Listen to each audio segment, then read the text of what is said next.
Hola chicos, ¿cómo están? En esta oportunidad vamos a hablar de un género muy particular que es el género dramático, o también conocido como teatral. En este video vamos a ver a un género que en realidad es muy peculiar porque no queda en los textos escritos, ¿no? Como habitualmente solemos ver a la literatura, sino que es un texto que está pensado para llevar a cabo en la acción. Importan más que lo dicho, lo hecho, ¿no? Como esto que está escrito es interpretado. Es por eso que vamos a estar en presencia de un género que carece, ¿sí?, en gran medida de una figura muy tradicional de la forma de contar historias, que es el narrador, ¿sí? En este tipo de género va a predominar el tipo textual dialogal, al que lo vamos a ver presentado de diversas maneras, ya sea con los dos puntos, con los guiones de diálogo, y le vamos a denominar a estos diálogos parlamentos, ¿sí? Estos parlamentos, a su vez, están divididos en varias categorías. Cuando hablamos entre varios personajes, ¿sí?, vamos a estar en presencia del diálogo. Cuando habla solo una persona, como me ocurre a mí cuando les hablo a ustedes, estamos en presencia del monólogo.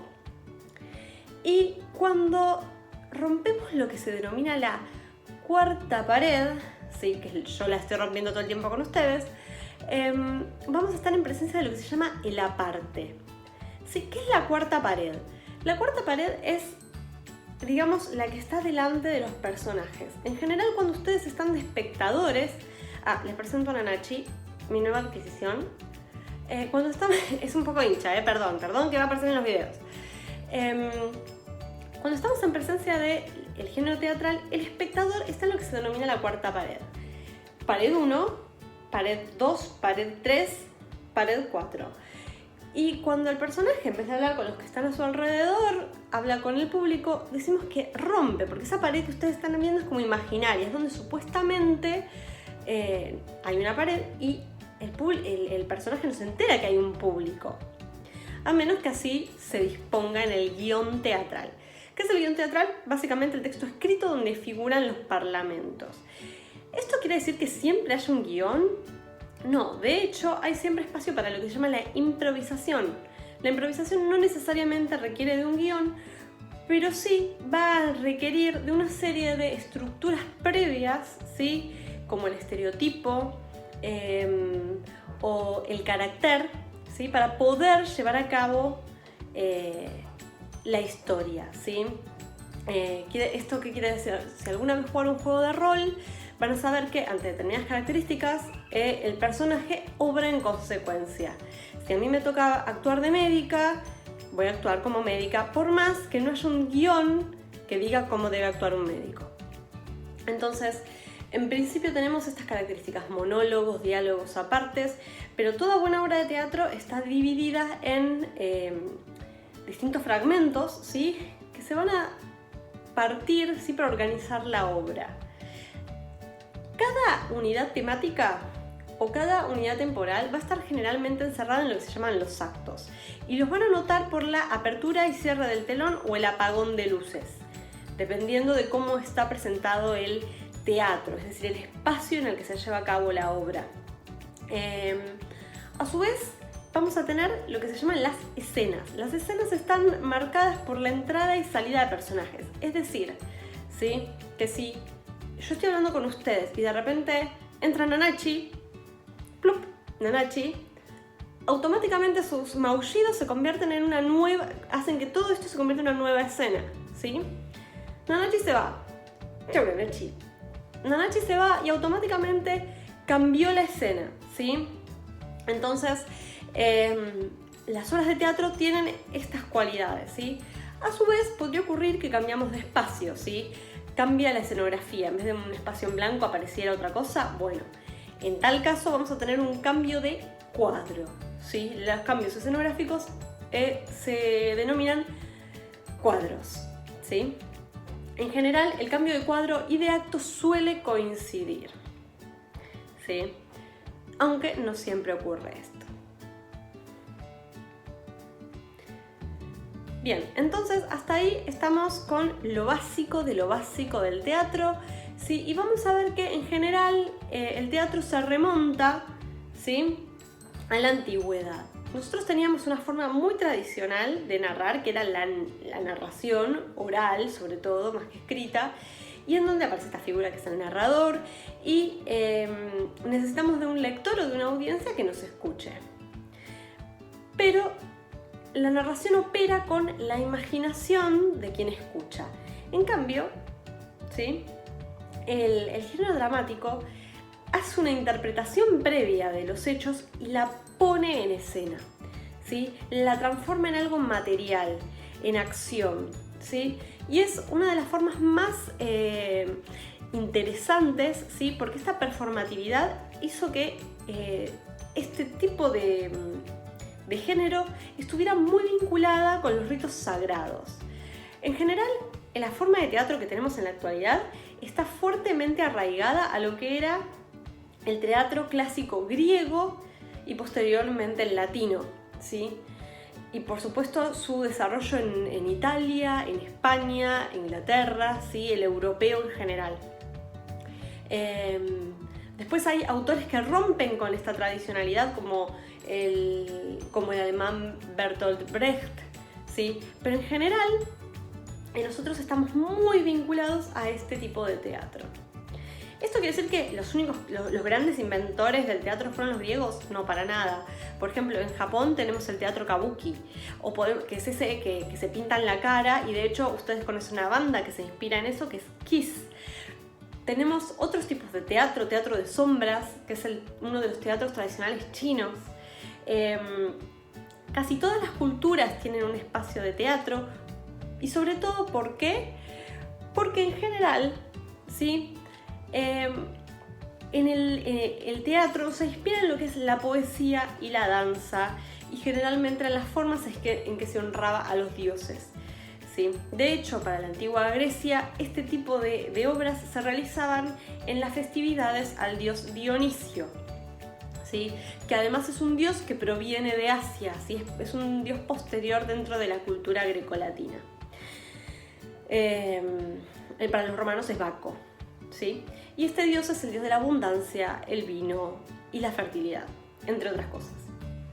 Bien, muchos autores y autoras han reflexionado sobre el género teatral, pero el primero en hacerlo de forma escrita y establecer una obra que hable de este tema fue Aristóteles, y él planteó que el género dramático, para ser realmente género dramático, tenía que cumplir con unas determinadas características.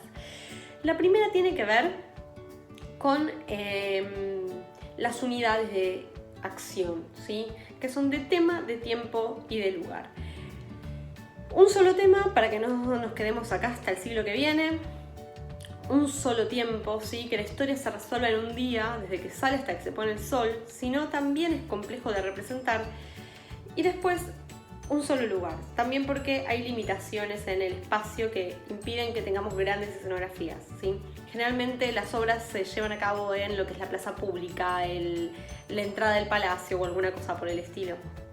¿Esto quiere decir que los griegos no tenían ninguna herramienta para hacer cambios de lo que fuere?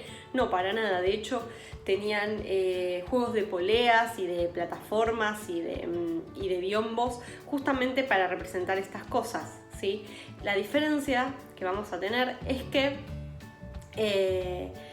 tampoco teníamos actrices como tenemos ahora, y también por eso los personajes usaban máscara. Además, estas máscaras permitían proyectar la voz, y los teatros tenían forma semicircular que permitía, ¿sí?, que hubiera una mejor acústica y no necesitaran gritar o inventar un micrófono para poder llevar a cabo la obra y que todos la escucharan, ¿sí?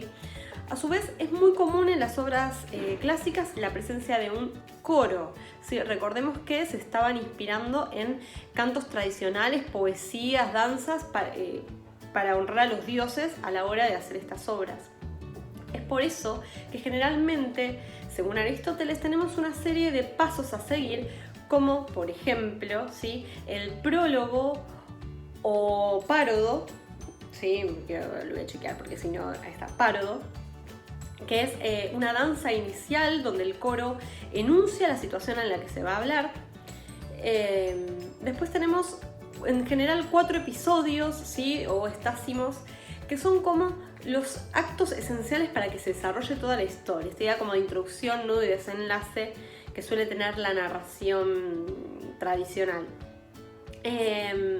Y obviamente un éxodo, que es el final, un cierre, una reflexión, y donde el coro se retira anunciando el final de la obra. ¿Qué vamos a decir entonces? Que las obras teatrales entonces tienen una estructura bastante rígida. Esto no va a ser así siempre, ya les digo, hay teatros que van cambiando. La comedia del arte, por ejemplo, en Italia, aprovecha la improvisación y entonces se mueve de forma totalmente distinta. A fines del siglo XIX, principios del XX, las vanguardias rompieron, ¿sí?, con todas estas cuestiones tradicionales, y las obras de teatro empezaron a ser totalmente rotundas. Por ejemplo, con la ausencia de un escenario, interactuando con el público. O sea, el teatro ha ido evolucionando.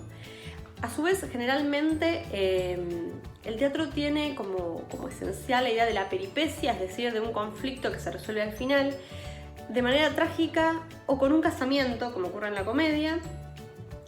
Y también tiene una anagnórisis. La anagnórisis es el momento de revelación de una verdad profunda que cambia todo el desarrollo de la historia y que es muy tradicional, ¿no? El momento de la revelación, ¿no? Por ejemplo, no quiero hacer spoilers, pero por ejemplo cuando Edipo se entera de que en realidad su padre no es su padre y que porque es adoptado y que su verdadero padre murió a manos de él en un camino random mientras él se dirigía hacia Tebas,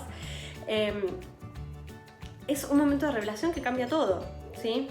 Entonces,